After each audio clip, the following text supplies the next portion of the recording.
I'm Tim Gordon with your weekly recap. We'll be catching you up on some of the biggest stories of the week. And our top story is the investigation into a deadly crash on I-5 in Portland that closed the northbound lanes for hours. The crash happened around 5 Thursday evening just north of Lombard. Police say bystanders tried to save the motorcyclist's life, but EMS pronounced them dead at the scene. Drivers were forced to take the exit onto North Lombard Street and find another way north. We stopped by a gas station along that detour route. I figured now would be the time to come get gas, but as I was approaching westbound on Lombard, I saw the overpass was like I-5 was completely closed, and now getting back home is going to be pretty hectic. Oh my gosh, it's been crazy ever since it happened. People have been coming in here asking about like which way to go and what happened and everything like that. And so one customer came in and told me what had happened, that the motorcyclist went right past him like 90 miles per hour. No one else was hurt, and the driver involved stuck around cooperating with police. Anyone with information about what happened is asked to contact Portland Police. What is this? He was terrorizing our community for quite some time. Illegals! Lincoln City Police have confirmed the man accused of attacking a fruit stand owner last week was killed by authorities Wednesday. They say 49-year-old Daniel Noonan opened fire on officers from State Police and Newport Police when they went to arrest him, and officers fired back, killing him. The original incident was near Highway 101 and Highway 229, where witnesses say Noonan knocked over the produce stand and yelled racist comments at the operator. A witness says he confronted the suspect and noted that Noonan had a gun on him at the time. He was being very racist. I mean, on top of it, I've never ever in my life heard anybody talk like that. I stepped up because I thought that was the right thing to do, and I was there at the time and moment. The officers that shot Noonan are now on administrative leave. No one else was injured.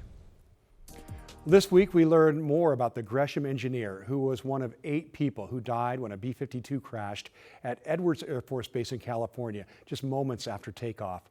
Jeremy Smith's wife, Lauren, tells us the B-52 test flight was originally scheduled for Friday, but was moved to Monday because of mechanical issues.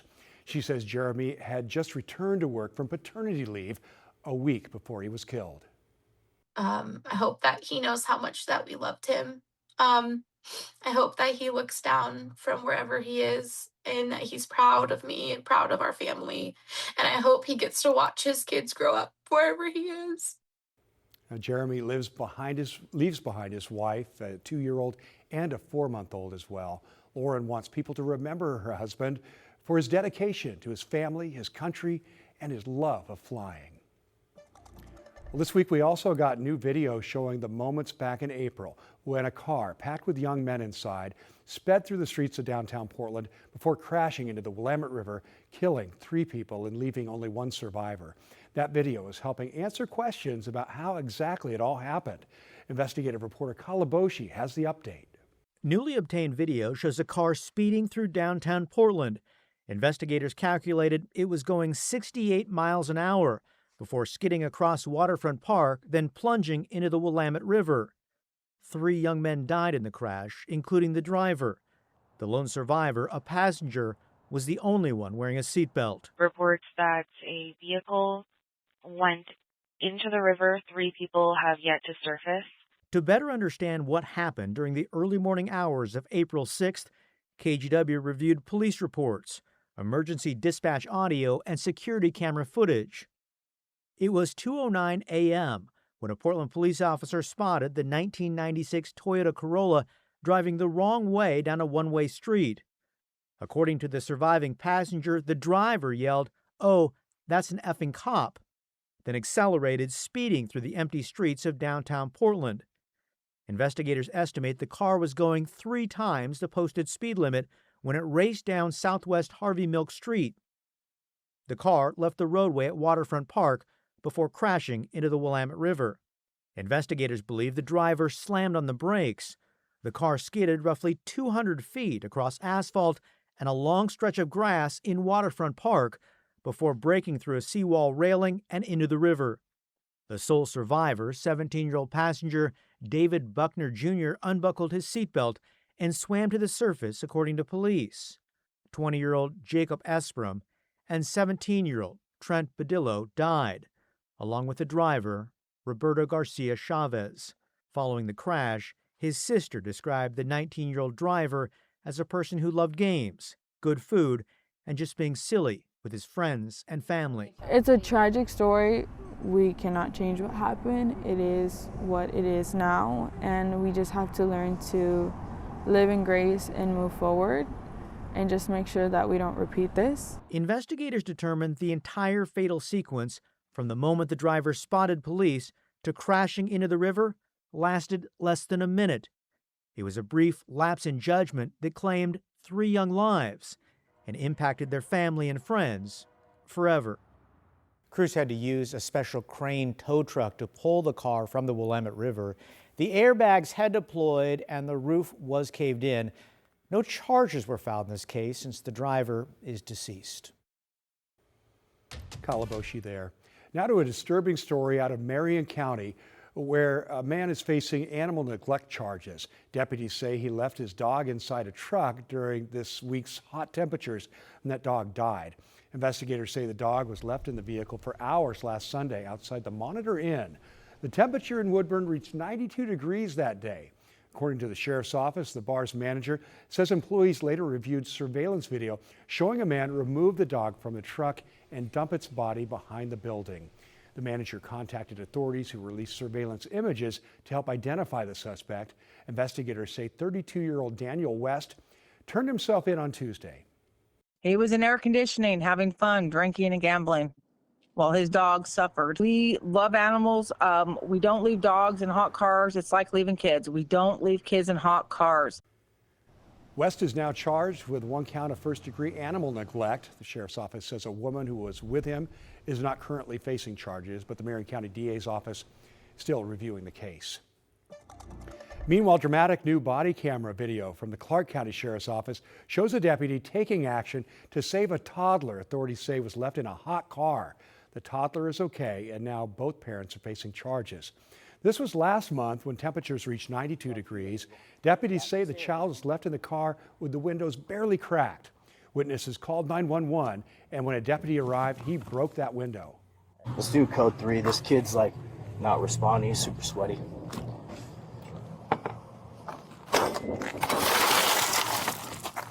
Investigators determined the 2-year-old had spent about 16 minutes inside the car while the parents went grocery shopping. Both parents were charged with reckless endangerment. OHSU is suing Oregon Public Broadcasting, apparently to keep internal records about the firing of its hospital CEO from going public. The university sued earlier this week after the Multnomah County DA sided with OPB and ordered the records released. Tarek Soloway lasted less than 4 months before OHSU fired him in April over what the university calls professionalism and communications concerns. OHSU wants a judge to block the order, reportedly over sensitive health information. In a statement, OPB's president says the broadcaster, quote, will not be intimidated in its pursuit of information on behalf of the communities it serves. Meanwhile, a North Portland Day Center is set to close a year after it opened, but not because of budget cuts. When Multnomah County opened the drop-in center off North Lombard last summer, it quickly became a gathering place for homeless people looking for food, showers, and company. But it turned out to be too small, which impacted neighbors. It's just way too small. Having run day centers, 800 square feet, having about 10 people total in there at a time is just not adequate. Well, it's been beneficial to me and many others in the morning. This place closing is going to be bad. Like, where is everybody going to go? Hopefully those people can continue to get help, but would like the area to clean up a little bit. Now, the center, which cost about $500,000 to run, is set to shut down in October. The county plans to put that money toward helping people find jobs. Well, a family that used to live in Washougal needs help finding a pickup truck that holds special meaning to them. The 1991 Toyota was their son's before he died serving his country in the Marine Corps. Devin Haskins talked with the family, who said they would love to buy their late son's prized possession if only they could find it. If being proud were a photo, this might be it. Alec Langan loved his truck. He put a lot of personal sweat equity into it. He added the KC lights to the top, a roll bar. It wasn't perfect, but it was his. A 1991 Toyota pickup he just had to have. We found this black 1991 Toyota pickup. He loved the one in Going Back to the Future with Marty McFly in the Toyota truck, and he wanted one like that. But after a year and a half, it came time to sell. You see, Alec was following another dream he had. He wanted to be just like his dad, Steve. So ever since he was 5 or 6 years old, he would see pictures of me in my flight suit in the Marines doing the same job. And he was like, was it the best job? I'm like, best job ever. After graduating from Washougal High School in 2018, he enlisted in the Marines. He would spend the next 6 years serving his country. Ever since he was 5, his destiny was to be a Marine. That's all he wanted to be. That's all he wanted to do. But 6 years later, that dream would end. On the night of February 6, 2024, Alec and 4 other Marines were flying in a helicopter back to San Diego from Nevada on a training flight. They would never make it home. It was freezing rain and snow. The helicopter's not good in freezing rain and snow. And unfortunately, the mountain came up and they were on night vision goggles and never saw it coming. And so we lost all 5 of them. At just 23 years old, Alec had died. People describe him as everybody's brother. You know, he's just a quintessential kid. He was 6'5", goofy head, just loved life and would give the shirt off his back to help anybody he could. And while the family continues to grieve, they'd like to find that one thing Alec loved before he left for the Marines. His 1991 black Toyota pickup. There was just a lot of good memories to it. And, you know, at the time when you sell it, it's just an object, right? It's just a car.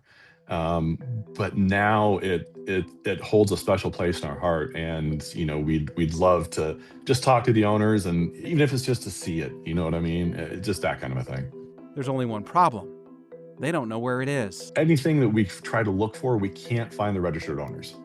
It doesn't give any information. The only time they've seen it was from this 2022 Instagram post at a former auto shop. For now, it could be anywhere and in any shape. But they'd like to find it. We're not trying to hold on to the past. We're just trying to just have an important piece of our life that we shared a lot of time with our son just back into our lives. Devin Haskins, KGW News. Well, the family says they just like to talk with the current owners of the truck to see if they'd be willing to sell it. They even said they'd take it no matter the shape it's in, just to have a small piece of their son's history back home. Well, Under Armour announced it'll downsize operations in Portland with plans to close its current facility later this year. The company has used Portland as a base for its footwear operations for years, but will now consolidate most of that work at its Baltimore headquarters. Under Armour's footwear revenue has fallen every year since peaking in 2023. About 60 people work out of the current Portland office. Most will be relocated. Well, the new regional warehouse hub is coming to Hillsboro to support semiconductor growth. It belongs to DSV. That's a global transport and logistics company that keeps customers' supply chains moving and employs more than 150,000 people in over 90 countries. The new facility will be 750,000 square feet, so it's huge, and is meant to support both semiconductor manufacturers and suppliers.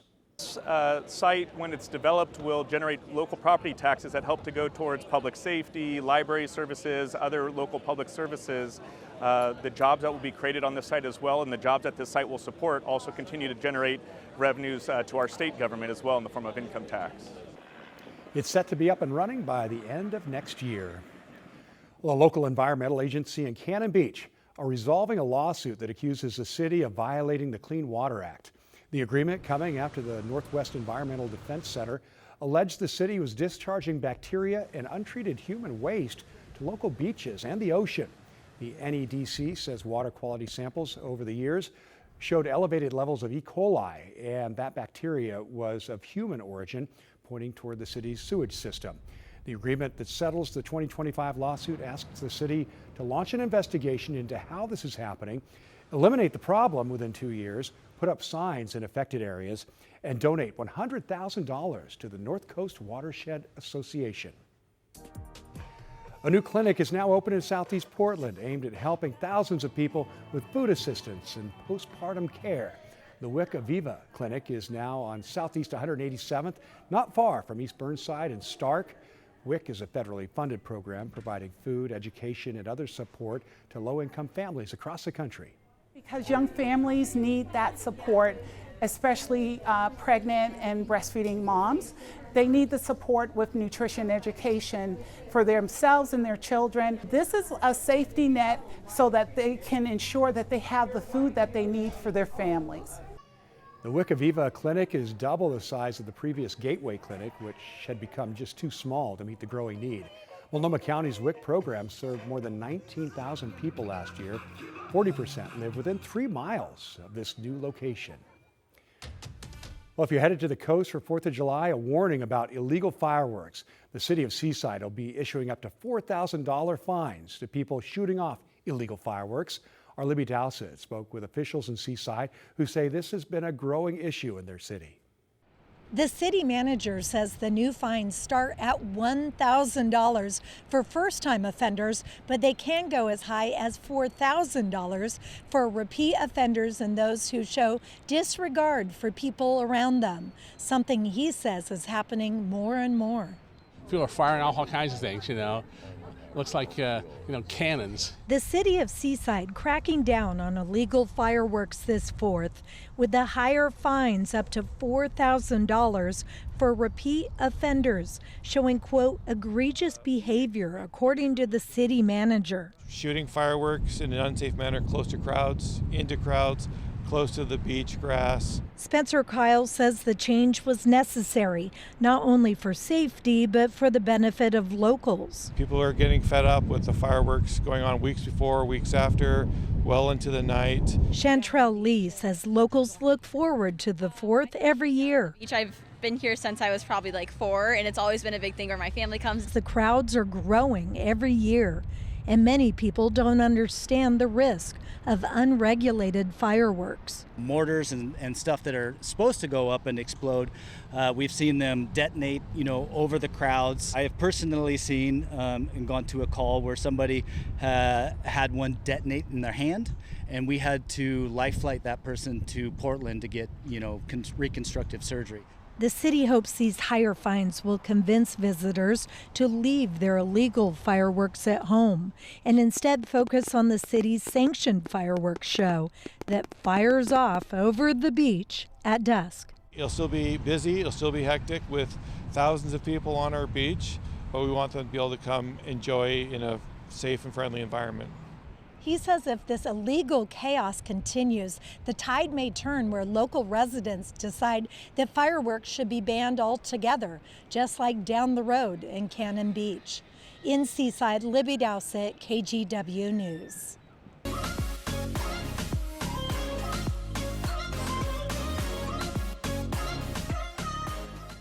Well, there's a new piece of Portland history honoring the late drag queen and performer Darcel. The new park, dubbed Darcel 15 Plaza, honors the icon, also known as Walter Cole, who died in 2023 at the age of 92.